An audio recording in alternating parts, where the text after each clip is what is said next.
Aku berdiri tepat di ambang pintu kontrakan kecilku ketika suara Maya menghantam seperti cambuk. Bau apa ini? Minyak jelantah? Kalian benar-benar tinggal di tempat beginikah? Ia melangkah masuk tanpa izin. Hak sepatunya mengetuk lantai seperti nada penghinaan. Sinta yang sedang memasak hanya sempat menoleh sebelum Maya menambahkan. Tidak heran ibu betah di sini. Kalian memang cocok hidup di tempat kumuh.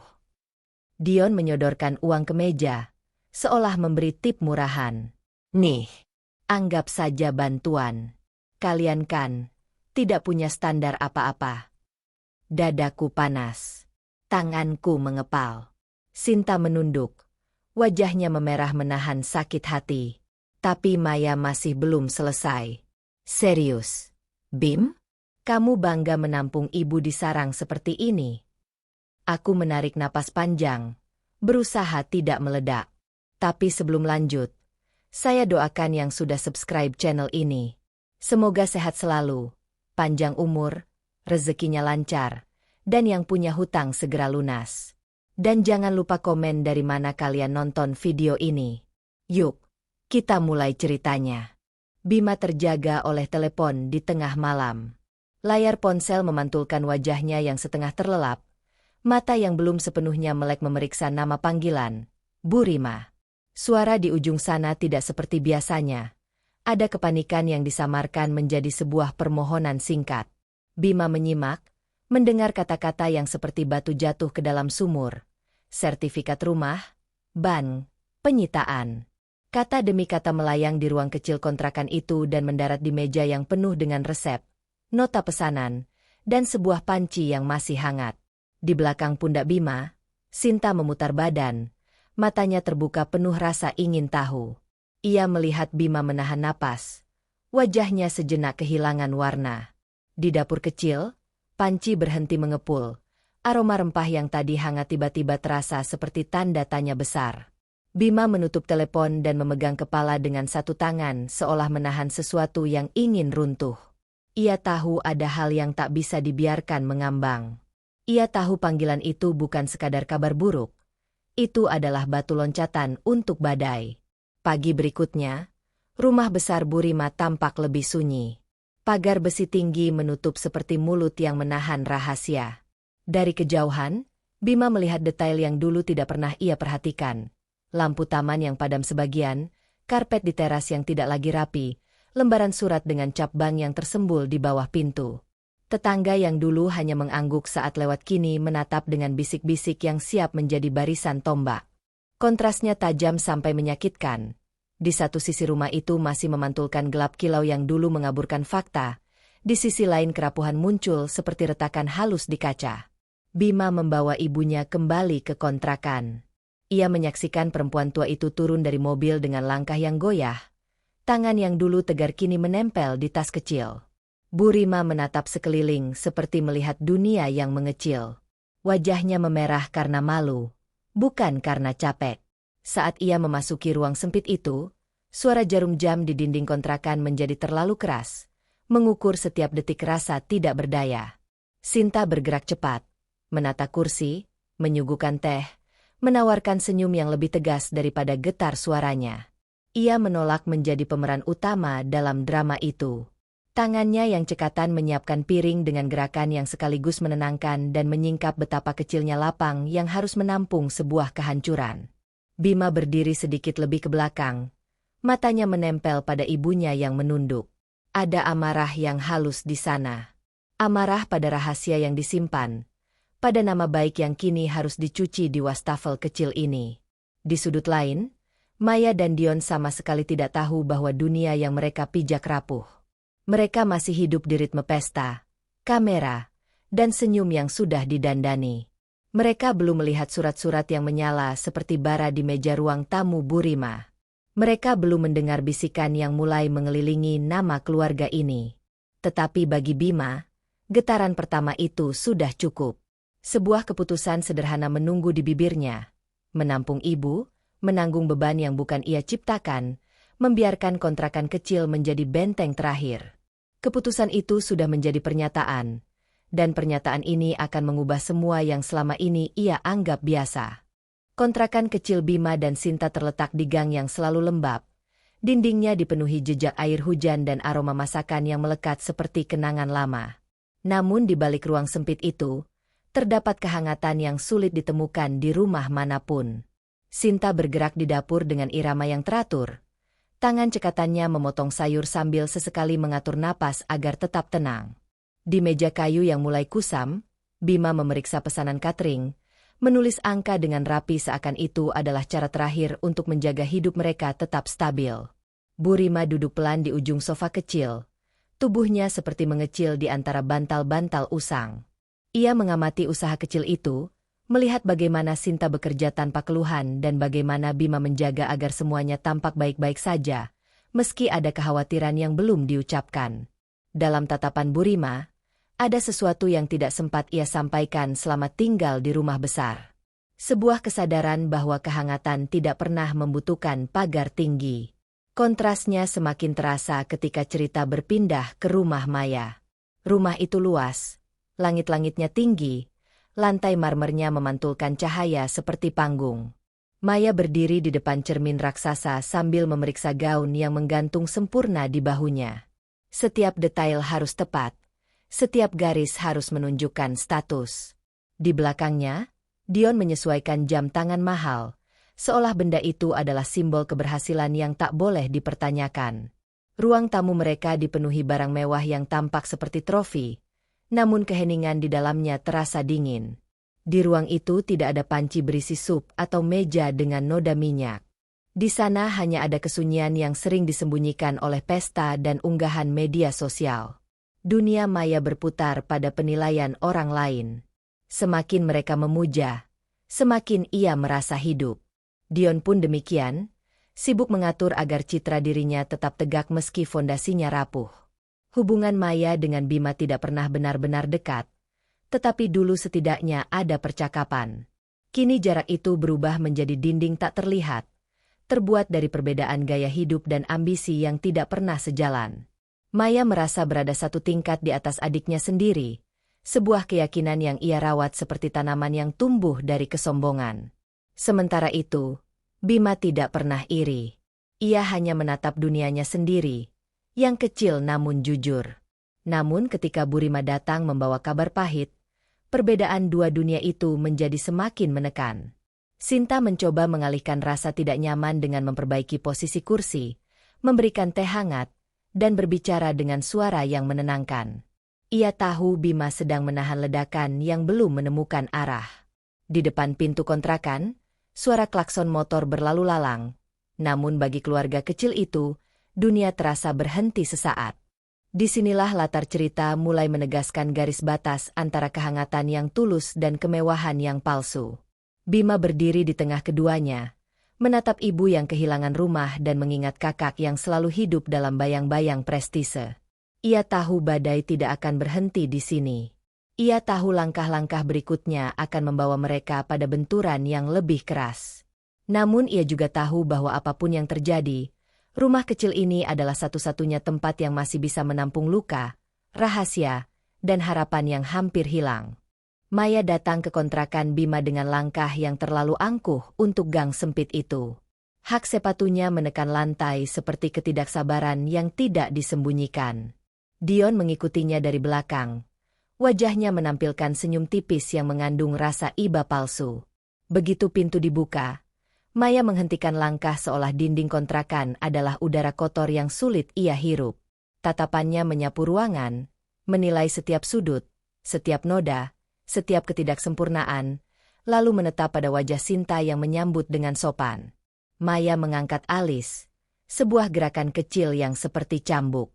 Ia menyentuh ujung hidungnya seolah ada bau yang tidak pantas. Sinta mencoba menata napas, menahan diri agar tidak terlihat terguncang. Di belakangnya, panci masih mengepulkan aroma bumbu dapur, aroma yang bagi mereka adalah tanda kerja keras. Namun bagi Maya menjadi alasan untuk mengejek. Dion berdiri tak jauh dari pintu, pandangannya berputar pada dapur kecil tempat Sinta biasa bekerja. Ia menatapnya seperti menatap sesuatu yang tidak layak disentuh. Bima muncul dari kamar. Wajahnya datar namun matanya menyiratkan kewaspadaan. Ia tahu kedatangan kakaknya tidak membawa niat baik. Maya merapatkan gaunnya, lalu berkata dengan nada yang menusuk lebih tajam daripada pisau dapur. Ia menilai kontrakan ini sebagai tempat yang tidak pantas untuk ibu mereka. Ia menyebutnya sempit, panas, dan penuh aroma minyak yang menempel. Kata-kata itu mengisi ruangan kecil itu seperti asap tebal. Sinta berdiri sedikit lebih tegak, tangan di samping tubuh, namun wajahnya memucat. Dion mengeluarkan uang dari dompetnya dan meletakkannya di meja. Gerakannya seperti sedang memberi tip kepada petugas hotel. Ia berkata bahwa ia dan Maya tidak bisa menampung Burima karena jadwal acara mereka terlalu padat. Katanya, mereka butuh ruang untuk tamu penting, bukan untuk orang tua yang rentan menimbulkan drama. Uangnya diletakkan begitu saja, seolah itu adalah solusi untuk semua masalah. Nada bicaranya penuh simpati dangkal, simpati yang tidak pernah benar-benar peduli. Bima mengatur napas panjang, menahan amarah yang mulai bergerak dari dada ke tenggorokan. Sinta melihat perubahan itu dari sudut mata, dan tangannya bergerak ke arah Bima, memberi isyarat kecil agar ia tetap tenang. Namun Maya tidak berhenti. Ia menuduh Bima dan Sinta membuat ibu mereka terlalu nyaman, menuduh mereka bersembunyi di balik hidup sederhana untuk menghindari tanggung jawab besar. Ia menatap Sinta seperti menatap seseorang yang sengaja mengatur situasi agar Maya terlihat buruk di mata orang lain. Setiap kata yang keluar dari mulut Maya menambah perpecahan. Setiap sikap Dion menguatkan penghinaan itu. Burima hanya menunduk. Wajahnya diselimuti rasa bersalah dan takut. Sorot matanya mencari perlindungan, tetapi tidak berani meminta apapun. Ia tahu kedua anaknya berdiri di dua dunia yang tidak akan pernah bertemu tanpa benturan.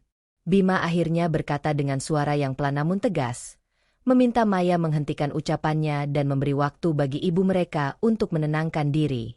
Maya membalas dengan tawa pendek yang dingin, lalu berbalik menuju pintu tanpa menoleh lagi. Dion menyusul, meninggalkan aroma parfum mahal yang kontras dengan aroma masakan di dapur. Ketika pintu tertutup, ruangan itu terasa jauh lebih kecil dari sebelumnya. Sinta berjalan ke dapur, tetapi langkahnya tersendat. Bima memejamkan mata, mencoba meredam gelombang emosi yang ingin menerjang batas kesabarannya. Dalam keheningan itu, kontrakan kecil menjadi saksi awal dari perang batin yang baru saja dimulai. Perang antara harga diri, gengsi, dan kasih sayang yang terkoyak. Malam datang tanpa angin, membawa keheningan yang terasa seperti beban tambahan di atas kontrakan kecil itu. Bima duduk di tepi ranjang, menatap lantai yang dipenuhi cahaya redup dari lampu meja. Sejak Maya pergi, ruang gerak pikirannya sempit, penuh gemah hinaan yang menempel seperti debu. Sinta duduk di sampingnya, bahunya sedikit bersandar, memberi kehangatan yang tidak ia ucapkan dengan kata-kata. Di ruang tengah, Burima sudah tertidur dengan gelisah, menahan dunia yang runtuh tanpa mampu menahannya. Bima menarik napas panjang, namun napas itu terdengar terlalu berat. Ia teringat tatapan Maya yang menusuk, tatapan yang mengatakan bahwa ia hanyalah adik yang tidak punya apa-apa, laki-laki yang hidup dari dapur sempit dan pesanan kecil. Hanya itu yang membuatnya berbeda dari kakaknya. Sinta melihat sesuatu berubah di mata suaminya. Bukan kemarahan, bukan ketakutan, tetapi sebuah tekad yang lahir dari rasa terhina. Ia berdiri tanpa suara dan melangkah ke dapur. Dari belakang, Sinta mengikuti, memperhatikan setiap gerakannya seperti seseorang yang menyaksikan seseorang memilih jalan baru. Bima membuka buku pesanan, memeriksa daftar panjang yang selama ini dianggap cukup, tetapi kini terlihat terlalu kecil. Usaha mereka bertahan, bukan berkembang. Dan selama itu tidak berubah, hinaan Maya akan menjadi bayangan abadi. Ia menyentuh meja kayu dengan kedua tangan, lalu berkata dengan suara yang nyaris bergetar. Ia tidak akan lagi membiarkan keluarganya dipandang rendah. Ia akan memperbesar usaha catering, mengambil pesanan yang lebih besar, mengubah dapur kecil ini menjadi pijakan pertama untuk sesuatu yang lebih kuat daripada gengsi kakaknya. Sinta terdiam sejenak, namun wajahnya menegang oleh kesadaran bahwa keputusan itu bukan sekadar ambisi. Ini adalah pernyataan perang terhadap rasa rendah diri yang selama ini ia pendam. Mereka berdiri bersama di dapur itu, di antara panci yang sudah kosong dan piring yang baru dicuci. Sinta memegang lengan Bima, memberikan dukungan yang tidak perlu dihias kata. Ia tahu keputusan itu akan membawa mereka ke jalan yang tidak mudah. Akan ada malam tanpa tidur, pagi yang berlari, dan tekanan yang mungkin membuat mereka goyah. Namun lebih menakutkan daripada kelelahan adalah hidup dalam bayang-bayang penghinaan. Besok paginya, Bima mulai bergerak. Ia menghubungi pelanggan lama, menawarkan menu baru, memperluas jangkauan, bahkan meminjam oven dari tetangga. Ia berjalan dari satu kantor ke kantor lain, membawa proposal sederhana namun penuh tekad. Sinta menyusun daftar belanjaan, mengkalkulasi ulang harga, membuat strategi yang bisa menarik pesanan besar. Mereka bergerak seperti sepasang prajurit yang menyadari bahwa kemenangan tidak datang dari kekuatan, melainkan dari ketekunan yang tidak mau tunduk. Bu Rima melihat perubahan itu dari pojok sofa. Ada kebanggaan kecil yang muncul, bercampur dengan rasa bersalah karena kehancurannya memaksa anaknya mengambil langkah sebesar itu. Ia tidak berani mengucapkan apapun, tetapi tatapannya mengikuti setiap gerakan Bima dan Sinta, seolah takut kehilangan satu detik pun dari perjuangan mereka. Di tengah hiruk-pikuk usaha yang mulai tumbuh, bayang-bayang Maya dan Dion tetap mengintai, menjadi pengingat bahwa perjuangan ini lahir dari luka. Namun luka itulah yang kini menjadi bahan bakar. Di dapur kecil yang dipenuhi aroma rempah dan suara panci, Bima membuat keputusan yang akan mengubah arah hidup mereka. Sebuah keputusan yang sederhana, namun cukup kuat untuk menjadi titik balik. Sebuah keputusan untuk bangkit, bukan demi kemewahan, tetapi demi martabat yang selama ini diremehkan. Hari itu dimulai lebih cepat dari biasanya. Langit masih gelap ketika Bima menyalakan kompor, sementara Sinta mempersiapkan bahan dengan kecepatan yang lahir dari tekad baru.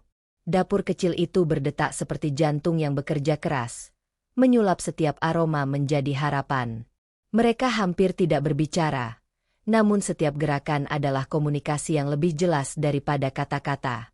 Bima memeriksa oven pinjaman, mengetuk loyang, memastikan semuanya berjalan seperti yang ia bayangkan.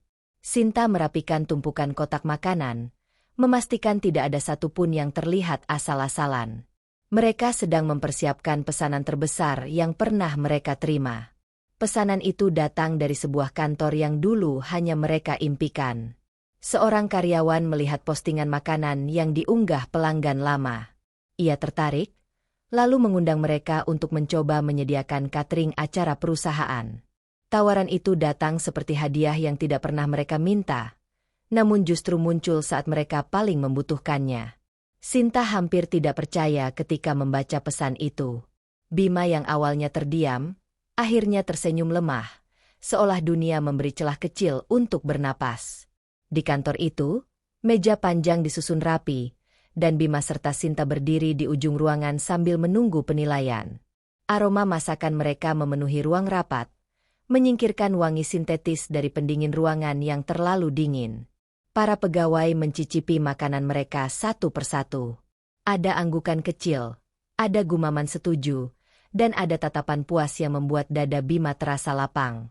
Manajer acara akhirnya mendekati mereka, memberikan persetujuan sambil menjabat tangan Bima dengan mantap. Catering utama untuk acara besar, kontrak penuh, pembayaran langsung. Ini bukan sekadar keberuntungan. Ini adalah pintu besar pertama yang terbuka lebar. Saat mereka kembali ke kontrakan, langkah mereka terasa lebih ringan meski tubuh lelah. Bu Rima melihat sorot mata mereka yang berbeda. Sorot mata yang membawa kemenangan kecil namun berarti. Ia berdiri dari sofa, menatap mereka seperti seorang ibu yang menyaksikan anaknya menemukan tempat di dunia. Ada kilau bangga yang berusaha ia sembunyikan. Takut terlihat seolah ia layak atas kebahagiaan itu setelah semua beban yang ia timbulkan. Keesokan harinya, dapur berubah menjadi medan perang yang penuh kerja keras. Bima memimpin proses memasak, sementara Sinta mengatur ritme persiapan. Mereka bekerja tanpa henti, melampaui batas nyaman, melampaui kekhawatiran yang selama ini menahan langkah mereka. Tetangga melihat kesibukan itu dan spontan membantu. Beberapa membawa panci tambahan, beberapa meminjamkan freezer kecil. Kehangatan itu mengalir ke dalam ruang sempit kontrakan dan menyebar seperti cahaya pertama di pagi yang baru lahir. Acara kantor berjalan lancar. Makanan habis sebelum waktu yang diperkirakan. Setelah itu, telepon mereka nyaris tidak berhenti berdering. Pesanan masuk dari berbagai arah, rekomendasi menyebar cepat, dan nama usaha mereka mulai dikenal sebagai penyaji makanan rumahan yang jujur dan lezat. Bima menatap papan menu kecil yang tergantung di dinding, menyadari bahwa semua ini adalah hasil dari keputusan yang diambil di tengah luka. Sinta memandang suaminya dengan senyum yang sulit ia tahan. Ia melihat perubahan besar di mata Bima, sesuatu yang lebih dari sekadar kebanggaan.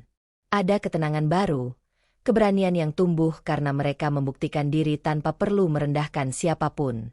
Untuk pertama kalinya dalam waktu lama, Bima merasa dunia tidak sepenuhnya memihak orang yang berteriak paling keras atau yang memiliki rumah terbesar. Kadang, dunia berpihak pada mereka yang bekerja diam-diam, yang menahan sakit tanpa membalas, dan yang bangkit bukan karena ingin terlihat, tetapi karena tidak ingin hilang.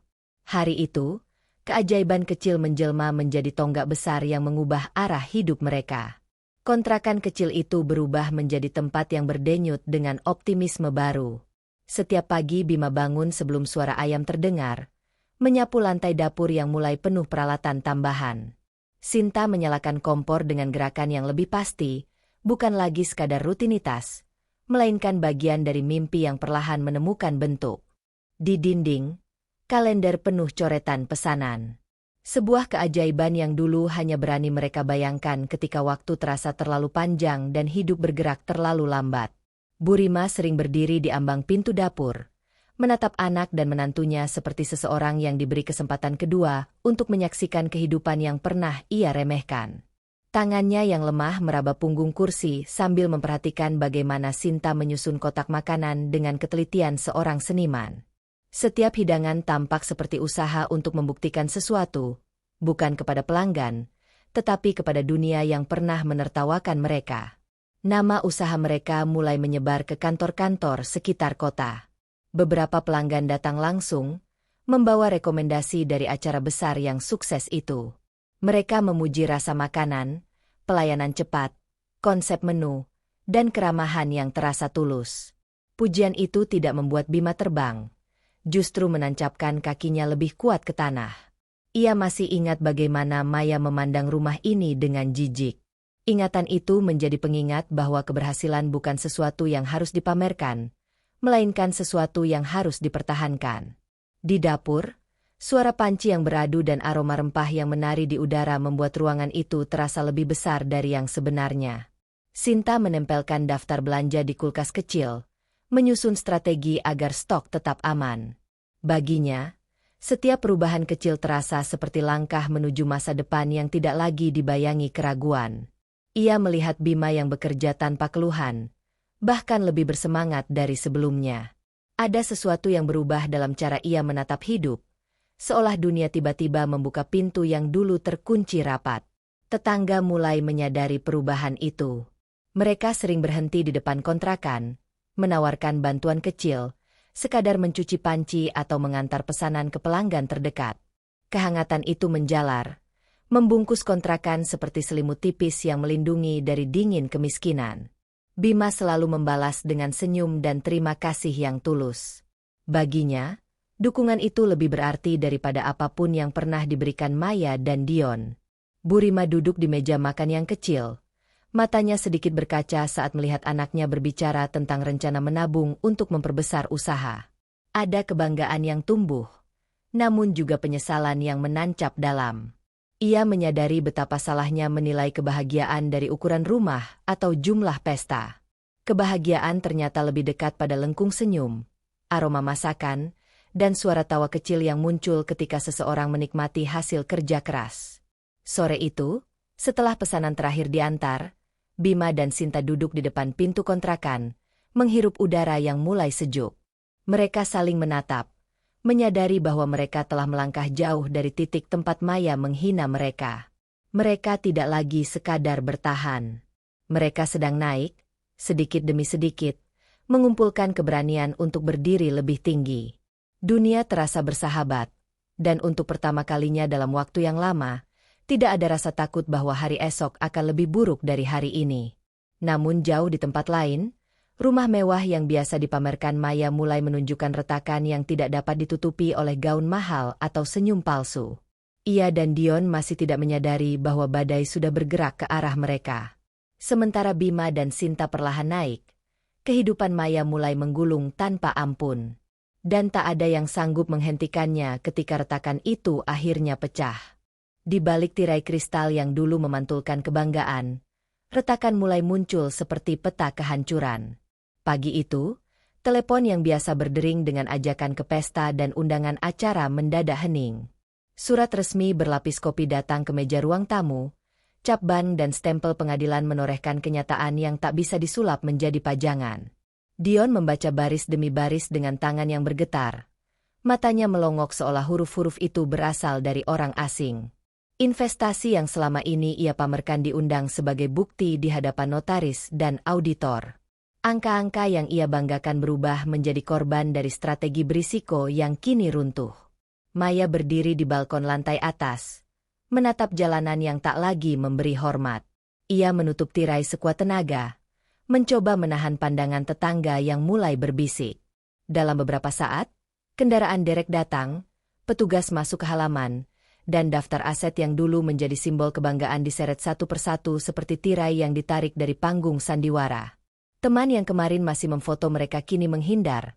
Komentar sosial media menjadi senjata yang tajam, menggali setiap foto masa lalu yang menunjukkan gaya hidup boros, screenshot percakapan yang mengisyaratkan pinjaman tanpa jaminan, dan unggahan gala yang kini tampak terlalu berlebihan. Saat pintu rumah itu terbuka untuk terakhir kali, Maya merasakan suara lantai marmer yang biasa ia pijak berubah menjadi deru asing di bawah telapak kaki. Dia melihat sofa yang biasa dipakai bergaya, lampu gantung yang pernah ia posting, semua diangkut tanpa penghormatan. Dion mencoba menghentikan petugas dengan kata maaf yang terdengar kecil di rongga mulutnya. Hukum tidak mengenal penyesalan, hanya daftar aset dan kewajiban.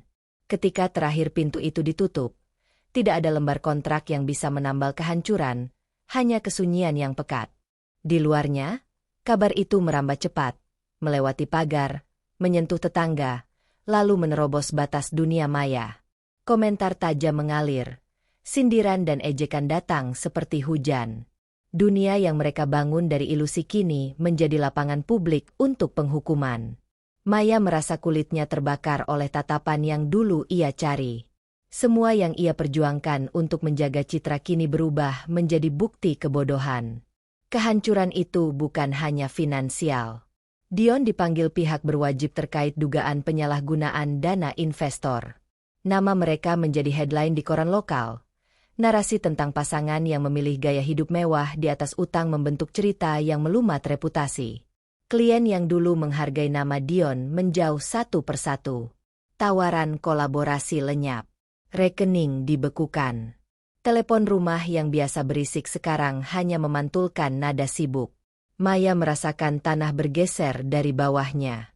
Ia menelan air liur, menyadari bahwa kekuatan yang selama ini ia andalkan bukanlah miliknya. Ketika malam pertama tanpa rumah datang, mereka berdiri di teras, membawa beberapa tas, dan menyaksikan kursi taman yang dulu jadi dekorasi berpindah ke truk pengangkut. Rasa malu menekan jauh lebih berat daripada beban barang bawaan.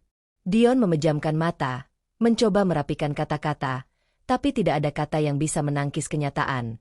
Ia telah kehilangan bukan hanya rumah, tetapi juga kontrol atas citra yang selama ini menutupi kekosongan. Mereka menganggapnya sebagai kehancuran total. Namun bagi beberapa orang lain ini adalah pembelajaran keras tentang batas antara gaya hidup dan tanggung jawab. Di saat yang sama, ada kenikmatan pahit dari karma sosial yang tertawa kecil di sudut rumah kosong itu. Maya menunduk, menyadari betapa cepat posisi sosial dapat terbalik. Kepalsuan yang diperlihatkan di depan kamera ternyata tidak sanggup menahan badai tuntutan yang datang dari dunia nyata. Di kontrakan kecil, kabar ini sampai seperti bisikan yang membawa dingin.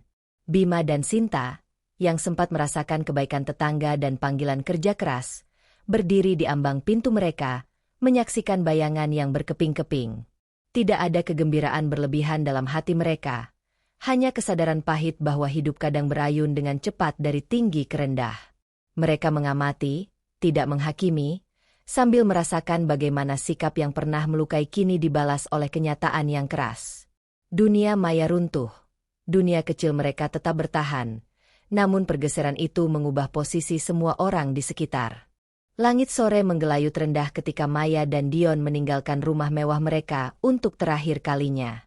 Pagar besi yang dulu mereka banggakan menutup dengan bunyi yang terlalu keras, memantulkan kenyataan bahwa tidak ada lagi tempat bagi mereka di dunia yang pernah memuja penampilan mereka. Mobil sewaan berhenti di depan rumah, bukan untuk menjemput tamu, melainkan untuk mengantar dua orang yang tersisih dari cerita mereka sendiri. Maya memeluk tas bermerek yang kini terasa seperti simbol ironi, sementara Dion menatap jalanan dengan pandangan kosong. Mereka tidak lagi memiliki alamat yang dapat dibanggakan. Ketika mobil itu melaju melewati lingkungan elit, Maya melihat bayangan dirinya di kaca jendela. Wajah itu masih cantik, namun kehilangan sinar yang selama ini ditopang oleh kebohongan. Dalam diam, ia menyadari bahwa tidak ada satupun dari tetangganya yang keluar untuk mengucapkan selamat tinggal. Tidak ada senyum basa-basi, tidak ada tatapan hangat, bahkan tidak ada simpati. Rumah-rumah megah itu hanya berdiri angkuh seperti barisan hakim yang diam, memvonis tanpa belas kasih. Begitu turun di pinggir kota, Maya dan Dion menatap trotoar yang tidak rata, memandangi lampu-lampu jalan yang berkedip seperti mata-mata asing. Mereka tidak tahu harus pergi kemana. Hotel menjadi pilihan mustahil dengan rekening yang dibekukan. Kerabat menjauh dengan alasan yang disusun rapi. Teman-teman pesta mendadak sibuk. Dunia lama menutup pintu, satu persatu, hingga tidak ada yang tersisa selain langkah kaki yang kehilangan arah.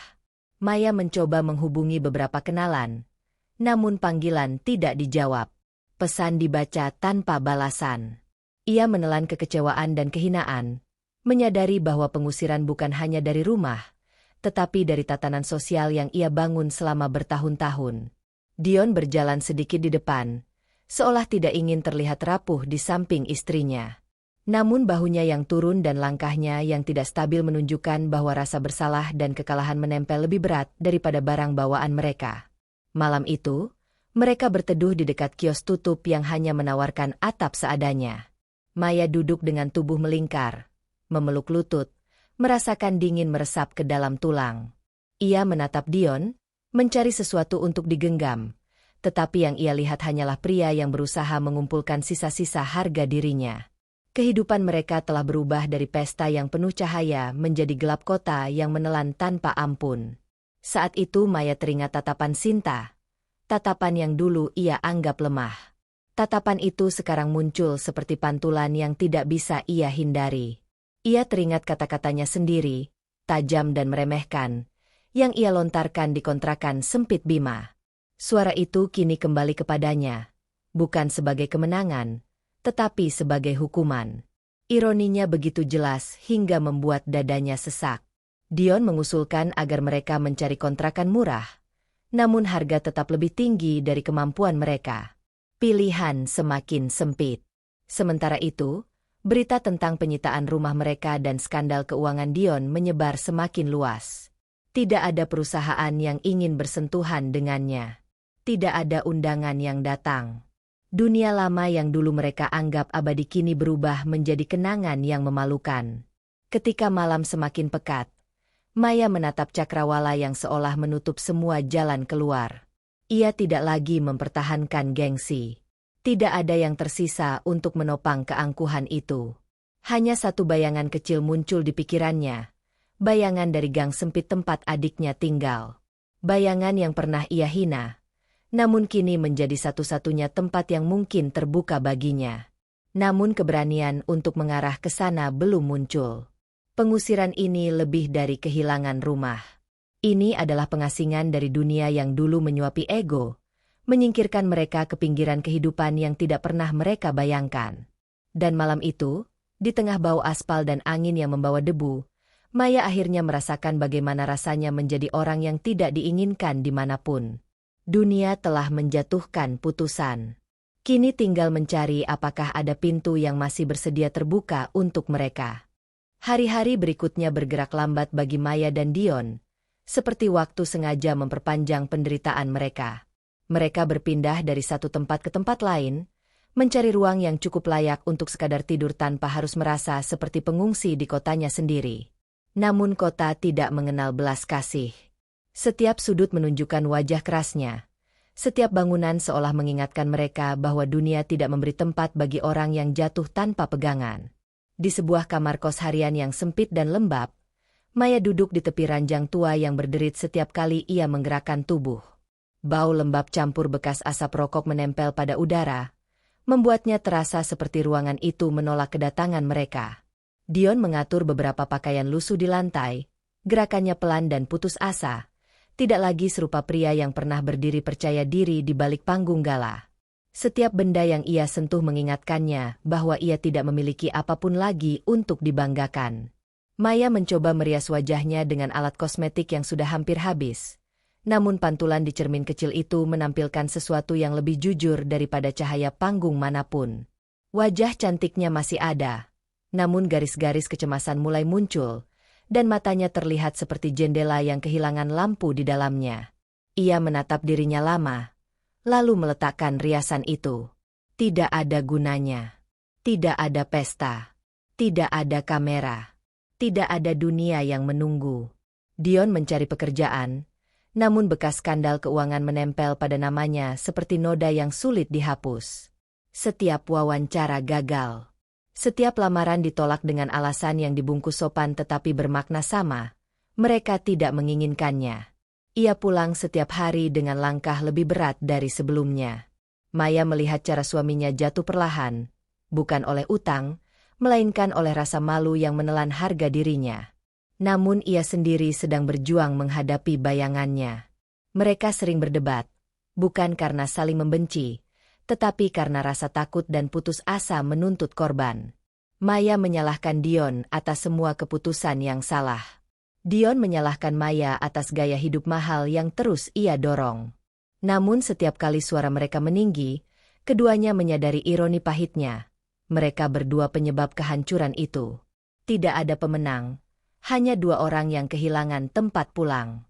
Ketika uang semakin menipis, Maya mulai menjual perhiasannya. Barang yang dulu ia pamerkan sebagai simbol superioritas sosial kini berpindah tangan dengan harga rendah. Ia menahan napas setiap kali menyerahkan kalung atau cincin, seolah menyerahkan bagian dari dirinya sendiri. Namun rasa lapar lebih kuat daripada gengsi. Sementara itu, Dion mulai bekerja serabutan, mengambil pekerjaan kasar yang membuatnya pulang dengan bau keringat lebih pekat dari rasa malu yang ia sembunyikan. Meski demikian, ada satu hal yang paling menyakitkan bagi Maya. Bukan kemiskinan. Bukan kehilangan rumah.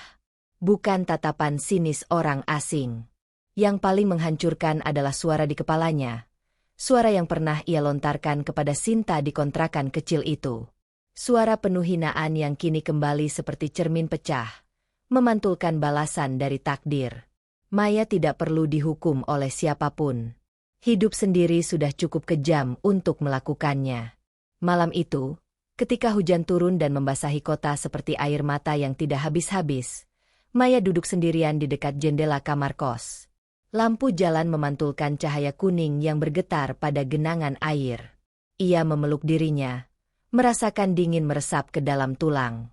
Ada ketukan kecil di hatinya, suara yang tiba-tiba muncul di antara hening. Bima. Bayangan kontrakan kecil itu, yang dulu ia hina tanpa ampun, kini menjadi satu-satunya memori yang menawarkan kehangatan. Ia teringat aroma masakan Sinta, senyum sopan yang tidak pernah membalas penghinaan, dan tatapan Bima yang tegas namun tidak penuh dendam. Ketika ia melirik Dion yang tertidur kelelahan di lantai, Maya menyadari bahwa ia tidak punya tempat lain untuk meminta pertolongan. Tidak ada lagi pagar mewah, kawan elit, atau pesta glamor. Yang tersisa hanya satu pintu. Satu gang sempit. Satu keluarga yang pernah ia rendahkan. Dan satu kesempatan terakhir untuk meminta maaf. Pagi itu, Maya terbangun dengan kepala berat dan perut kosong. Udara kamar kos yang pengap membuat napasnya terasa sesak. Namun suara batuk Dion yang memecah keheningan jauh lebih mengganggu. Batuk itu bukan batuk ringan. Ada nada logam di dalamnya, seperti tubuhnya memprotes kelelahan yang terlalu lama ditahan. Maya bangkit perlahan, mendekati suaminya yang terbaring lemas di lantai. Wajah Dion pucat, mata cekung, dan kulitnya tampak sedikit basah oleh keringat dingin. Ia mencoba bangkit, tetapi tubuhnya jatuh kembali, membuat Maya memegang bahunya agar tidak terbentur lantai. Dion telah bekerja terlalu keras, mengangkat beban di gudang, mengantar barang dari satu tempat ke tempat lain, dan pulang setiap hari dengan tubuh yang lebih rusak daripada kemarin. Semua itu ia lakukan untuk membayar kamar kos murahan yang bahkan tidak ingin mereka tinggali. Maya menyadari bahwa jika Dion tidak mendapat bantuan, tubuhnya bisa menyerah kapan saja. Ia mencari dompet, menghitung uang yang tersisa, namun nilainya bahkan tidak cukup untuk membayar obat terbaik. Sementara itu, batuk Dion semakin parah. Pagi itu membawa ancaman yang selama ini mereka takutkan, bahwa kejatuhan mereka bukan hanya sosial dan finansial, tetapi juga fisik. Maya duduk di sampingnya, merasakan tenggorokan mengencang ketika kenyataan menampar lebih keras dari hinaan apapun. Tidak ada dokter yang bisa mereka datangi. Tidak ada keluarga yang bisa disandarkan. Tidak ada teman yang tersisa. Di tengah keputusasaan itu, bayangan Bima kembali muncul di benaknya. Maya mencoba menyingkirkan pikiran itu, menolak rasa malu yang merayap naik dari perut. Tetapi setiap kali ia menatap Dion yang menggigil, rasa malu itu berubah menjadi dorongan yang tak bisa ia abaikan. Ada satu orang yang bisa ia datangi. Satu rumah yang mungkin masih memiliki pintu untuknya. Satu keluarga yang mungkin masih bersedia menolong, meski ia telah menghina mereka habis-habisan. Ia menarik napas panjang, mengangkat Dion dengan bantuan sekuat tenaga. Namun tubuh suaminya terlalu berat untuk ia sandarkan sendiri. Maya tidak punya pilihan selain menunggu sampai Dion mampu berdiri. Ketika akhirnya ia terbangun kembali, tubuhnya menggigil namun matanya memaksa terbuka. Dion melirik Maya dengan pandangan yang mengandung rasa malu dan ketakutan. Ia tahu istrinya sedang mempertimbangkan sesuatu yang terakhir. Maya berkata pelan, namun suaranya tegas. Satu-satunya tempat yang bisa mereka tuju adalah kontrakan Bima. Dion tidak menjawab, hanya menunduk dalam diam yang penuh penyesalan. Mereka tahu itu bukan sekadar permintaan bantuan. Itu adalah penyerahan total. Pengakuan bahwa semua harga diri yang mereka bangun telah runtuh. Dan pintu yang dulu mereka hina adalah satu-satunya pintu yang mungkin menyelamatkan nyawa mereka. Dengan sekuat tenaga, mereka berjalan keluar dari kos. Langkah mereka lambat, menyusuri jalan kota yang terasa lebih asing dari biasanya. Maya meremas lengan Dion, mencoba menahan tubuhnya yang hampir roboh. Mereka berjalan melewati tempat-tempat yang dulu pernah mereka singgahi dalam masa kejayaan. Semuanya terasa seperti pengingat bahwa hidup bisa berputar tanpa ampun. Ketika gang sempit itu akhirnya muncul di depan mata, lutut Maya hampir goyah. Udara di sana berbeda dari dunia mereka dulu. Ada aroma masakan rumahan, suara anak-anak bermain, dan kehangatan yang tidak mereka temukan dimanapun selama berbulan-bulan. Kontrakan Bima terlihat kecil, namun sinarnya menembus jauh ke dalam dada Maya, membuatnya ingin menangis sebelum mengetuk pintunya. Dion berhenti di depan pintu itu, menundukkan kepala, tubuhnya bergetar oleh demam dan rasa malu. Maya mengangkat tangan. Ia menatap pintu kayu sederhana itu lama, seolah melihat potret masa lalu dan masa depan sekaligus. Lalu ia mengetuk perlahan. Ketukan itu bukan sekadar permintaan pertolongan. Itulah titik balik kedua, keputusan yang menentukan apakah mereka masih memiliki tempat di dunia ini atau akan tenggelam sepenuhnya. Pintu kontrakan terbuka perlahan, dan cahaya dari dalam ruangan kecil itu jatuh tepat pada wajah Maya yang pucat. Bima muncul pertama, tubuhnya terhenti sepersekian detik ketika melihat sosok kakaknya berdiri di ambang pintu, basah oleh keringat dan debu jalanan. Dion bersandar pada dinding, wajahnya memerah oleh demam, napasnya pendek dan terputus. Sinta yang sedang memotong sayuran di dapur berhenti seketika. Pisau nyaris terlepas dari tangannya. Waktu merapat, menahan napas bersama mereka. Maya berusaha berbicara, Namun suaranya pecah sebelum kata pertama keluar. Ia menunduk. Bahunya bergetar. Seluruh keangkuhan yang dulu ia banggakan runtuh di depan pintu itu. Ia mengangkat wajahnya dengan mata yang sudah basah.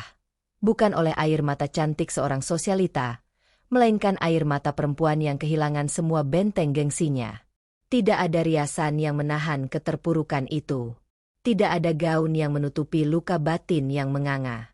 Bima menatap mereka dalam diam panjang yang berat.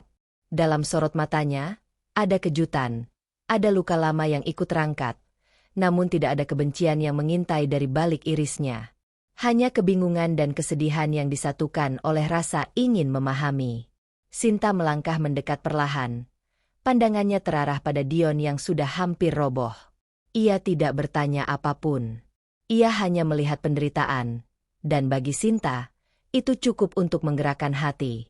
Maya akhirnya membuka suara. Dari bibirnya keluar pengakuan penuh hancur yang tidak pernah ia bayangkan akan ia ucapkan.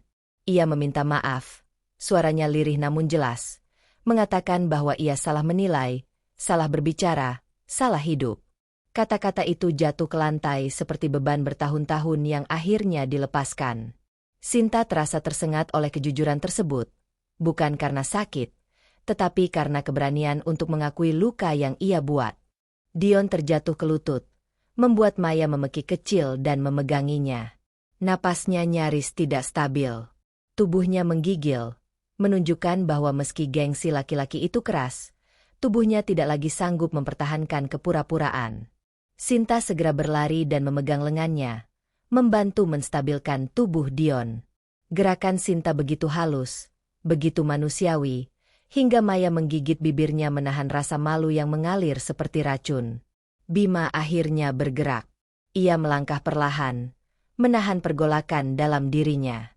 Ada banyak hal yang ingin ia katakan, banyak luka yang ingin ia keluarkan, tetapi ketika ia melihat Dion lemah, Maya hancur, dan beban yang menggantung di mata ibunya dari balik ruangan, kata-kata itu padam sendiri. Ia hanya bertanya apakah mereka sudah makan. Pertanyaan sederhana itu menghancurkan benteng terakhir Maya. Tangisnya pecah tanpa bisa ditahan, tubuhnya jatuh ke lantai, memohon tanpa suara. Bima membantu Dion masuk. Sinta membawa air, menyiapkan bantal, dan memberi kompres. Ruangan itu dipenuhi ketegangan pekat, tapi juga sesuatu yang lebih besar dari itu, belas kasih yang tidak ditulis oleh dendam. Maya duduk bersandar di dinding, menatap pemandangan itu sambil terisak.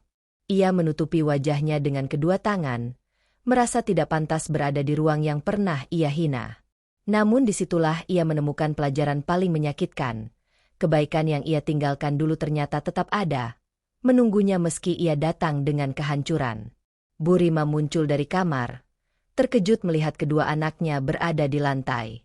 Ia menutupi mulutnya, nyaris menangis ketika melihat Maya yang berantakan dan Dion yang menggigil.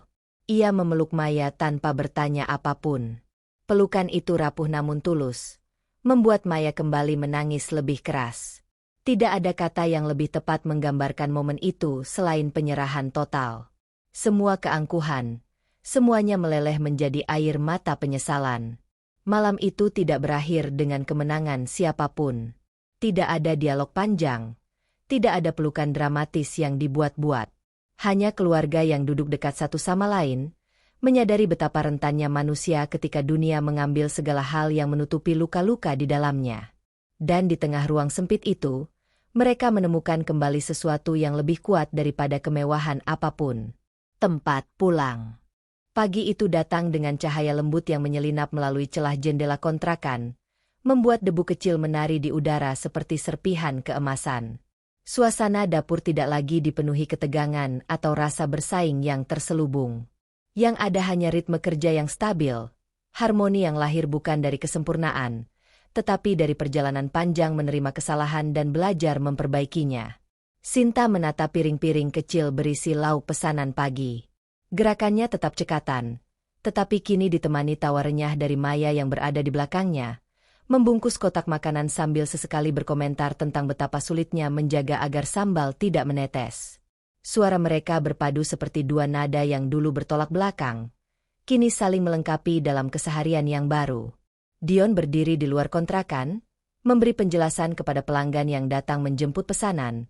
Senyumnya tulus dan tidak lagi memamerkan sesuatu yang palsu. Ada kelelahan sehat di wajahnya, kelelahan yang hanya lahir dari kerja nyata. Ia menyalami pelanggan dengan hormat, mengakui bahwa usaha ini dibangun bukan oleh citra, tetapi oleh tangan-tangan yang bekerja tanpa keluhan. Di tengah semua itu, Bu Rima duduk di kursi kayu sambil mengupas bawang. Tangan tuanya bergerak pelan tapi mantap. Sesekali ia berhenti, menatap anak-anaknya yang kini berbaris di jalan yang sama, bukan lagi terpecah oleh perbedaan dunia. Ada kedamaian dalam matanya, kedamaian yang datang dari menerima masa lalu tanpa tenggelam di dalamnya. Bima melangkah keluar dari kamar sambil membawa buku pesanan. Ia mengamati ruangan kecil itu, dapur yang sederhana, meja yang menguning dimakan waktu, dinding yang tak sepenuhnya rapi. Namun bagi Bima, tempat ini bukan lagi simbol keterbatasan, melainkan pondasi dari sesuatu yang mereka bangun bersama. Ketika ia melihat Maya tertawa kecil sambil menyeka keringat dari dahi, atau Dion yang serius mencatat pesanan baru, dadanya menghangat oleh sesuatu yang lebih besar daripada kemenangan, pemulihan.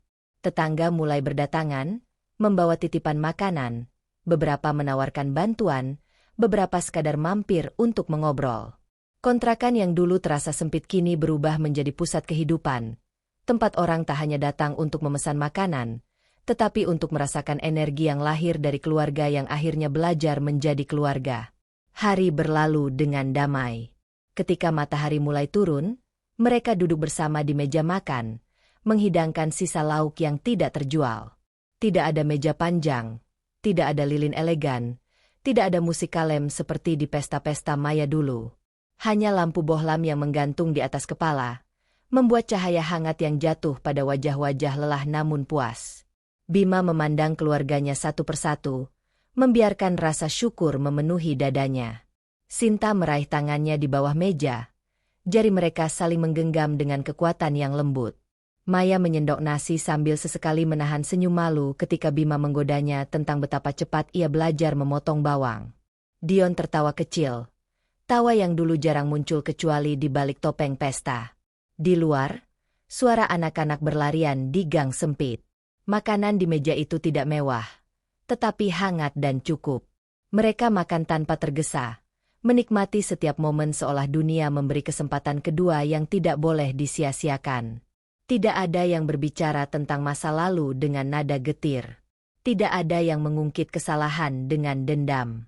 Masa lalu ada di sana, tetapi kini berdiri sebagai guru, bukan bayangan gelap. Ketika malam turun sepenuhnya, Bima berdiri di depan pintu kontrakan, memandangi lampu jalan yang memantulkan cahaya lembut pada genangan kecil air hujan. Gang ini masih sempit, tetapi kini menjadi saksi perubahan yang tidak dapat diukur oleh ukuran rumah atau jumlah uang.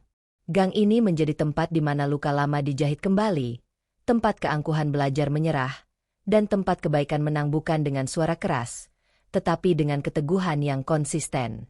Bima menarik napas panjang. Ia tidak tahu bagaimana masa depan akan berjalan, namun ia tahu satu hal, apapun yang terjadi, mereka akan berdiri bersama. Karena rumah bukanlah bangunan megah yang dipenuhi ornamen, melainkan tempat di mana hati kembali, diterima apa adanya, dan tumbuh dari sana. Hidup tidak lagi tentang membuktikan siapa yang paling tinggi. Hidup kini adalah tentang siapa yang paling mampu bertahan dengan hati yang bersih. Dan di gang kecil itu, di bawah lampu yang temaram, keluarga yang dulu retak kini berdiri utuh kembali.